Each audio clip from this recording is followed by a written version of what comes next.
A modern concept. A modern concept.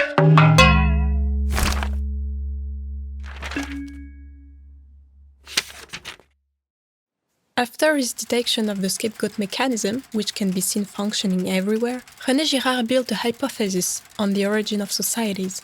Our pre-human ancestors, carried away by their mimetic violence, would have killed each other if they had not flipped from all against all to all against one.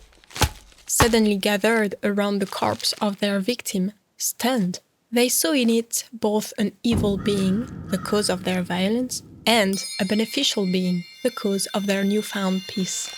Thus were born the gods, both threatening and beneficent. Humans have kept alive a confused memory of this founding murder. This is why they have tended, during new crises, to repeat this primordial event. They have therefore killed victims, whether human or animal, as their way of reproducing their reconciled unity. Thus, sacrifices are protective murders, which expel violence out of the community. René Girard hypothesizes that sacrificial rites are at work in the origin of animal husbandry and agriculture, because it was with a view of doing offerings that certain animals were domesticated and some cereals cultivated. The first societies were therefore religious. They invented prohibitions to reduce the rivalries, rites to bring the community together, and myths to tell the stories of their human and divine origins. In fact, all institutions come from religious sphere. They conserve traces of the bloody origins of humanity.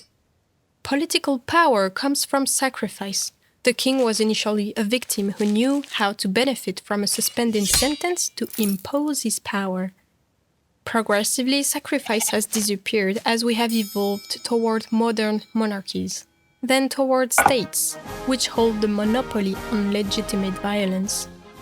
For René Girard, archaic societies try to contain violence by sacrifice, because they fear they cannot prevent it. Modern societies, on the other hand, having a judicial system, can safely strike at its heart. We have seen, however, that the spontaneous justice of lynching is still very present. The real cause of violence in societies is the mimetic rivalry of our desires. We must become aware of this. But is it possible? It is to a real work on ourselves that René Girard's theory invites us.